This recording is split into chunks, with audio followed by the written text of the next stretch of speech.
박사님 이것 좀 봐보세요. 음? 저희 엄마 아침 식탁인데 보시면 영양제만 우와. 12개가 넘어요. 진짜 많다. 네, 이게 막 홈쇼핑에서도 사드리고 동네 네. 마트에서도 사고 하셔가지고 많은데 네. 이걸 다 먹어도 되는지 너무 걱정돼서요. 저 영양 상담할 때 정말 이제 따님 또는 아드님이 이렇게 이런 사진을 찍어 갖고 오시면서 이건 좀 봐주세요. 너무 많이 먹는 거 아니에요? 라고 하시는 분들이 굉장히 많습니다.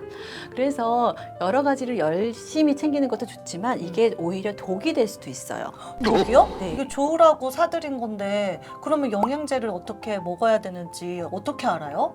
이 영상을 보시면요, 부모님이 어떤 것들은 먹어야 되는지, 어떤 것들은 갖다 버려야 되는지 그걸 명확히 알 수가 있습니다. 혹시 이 영상을 보시는데 내가 지금 60대 이상이다. 그럼 본인에 대한 이제 영양제 얘기잖아요. 그래서 어떻게 이거를 골라야 되는지 그 이야기를 정확히 말씀을 드릴게요.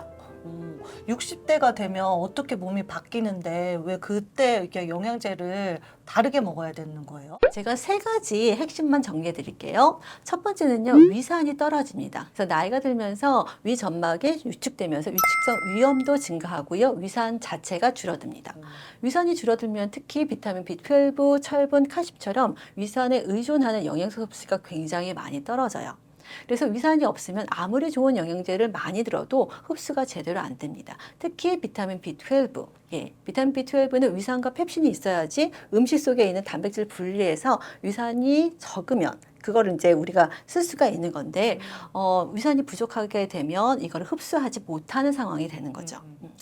그럼 부모님이 고기를 드시는데도 비타민 12가 부족한 거예요? 그쵸. 나이가 들수록 위산이 떨어지니까 이거를 그 음식에서 분리해서 흡수되지 못하기 때문에 먹는 것이 이제 영양제를 먹는 것이 훨씬 더 효과적이에요.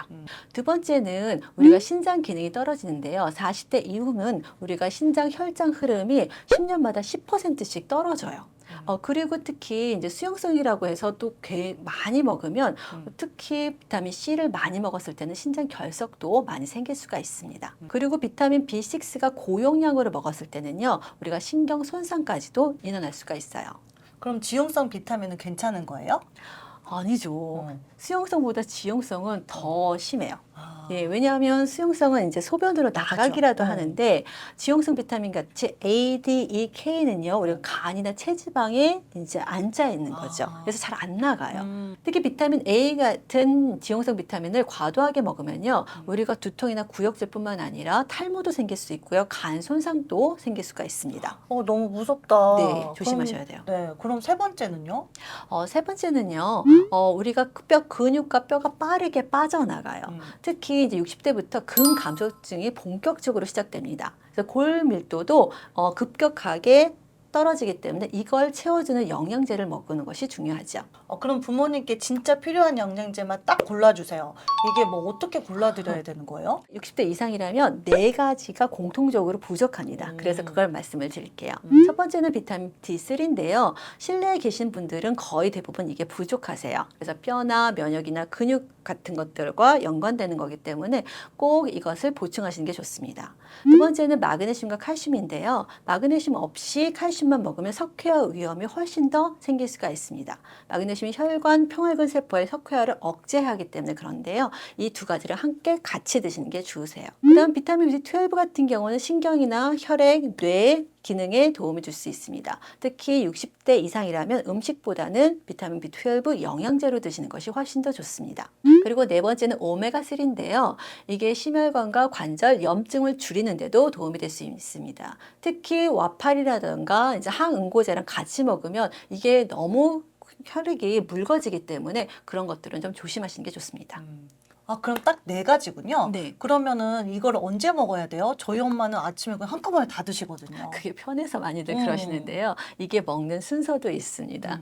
비타민 D는요, 지용성이기 때문에 식사 후가 흡수가 훨씬 더 잘 됩니다. 그리고 칼슘은요, 한 번에 500mg 이상 먹으면 흡수율이 뚝 떨어져요. 그래서 아침, 저녁으로 이렇게 나눠서 먹는 게 좋습니다. 비타민 B12는요, 아무 때나 드셔도 됩니다. 그래서 1회 500mg 이하 이거를 나눠서 복용하는 것이 권장됩니다. 근데 저희 엄마가 혈압약이랑 골다공증 약을 같이 드시는데 네. 이 영양제들이랑 같이 먹어도 상관없는 거예요? 이 약하고 어떤 것들이 잘 궁합이 맞는지를 좀 보셔야 돼요.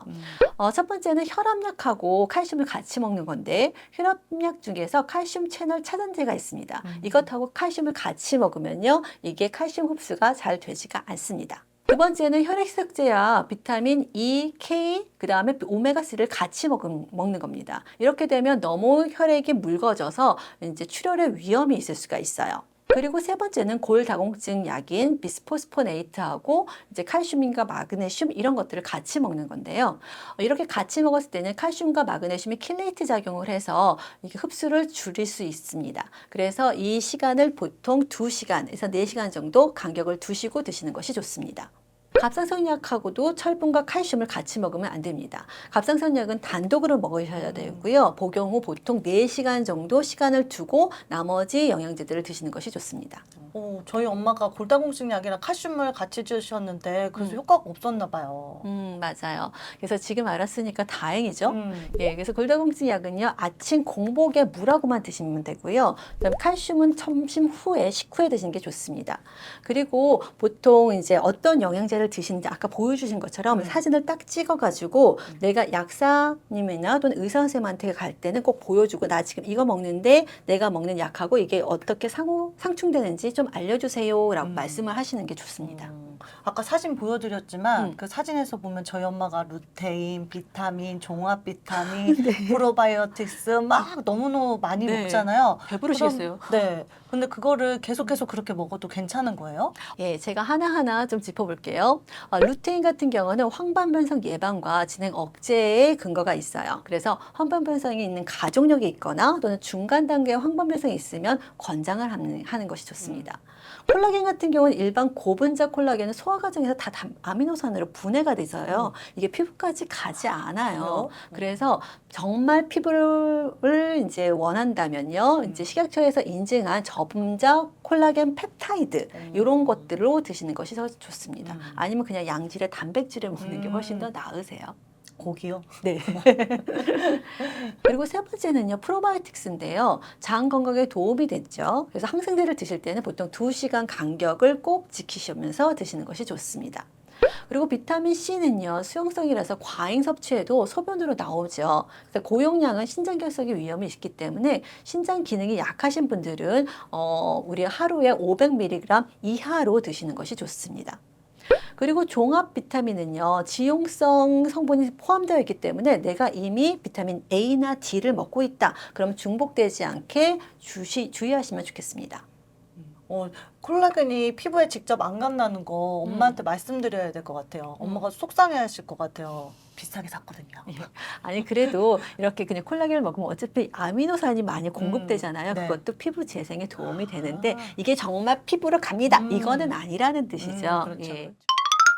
오늘 핵심 딱 3줄입니다. 첫 번째는요, 60대 몸은 흡수 방식이 달라진다. 그래서 많이 먹는다고 다 흡수가 되는 게 아니에요.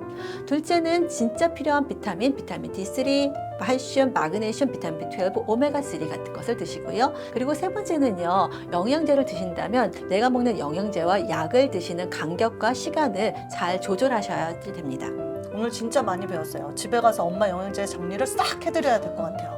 아마 이 영상을 직접 보고 계신 분들이 어른이실 수도 있고 자녀이실 수도 있는데 네. 자녀라면 부모님께 꼭 공유해드리세요.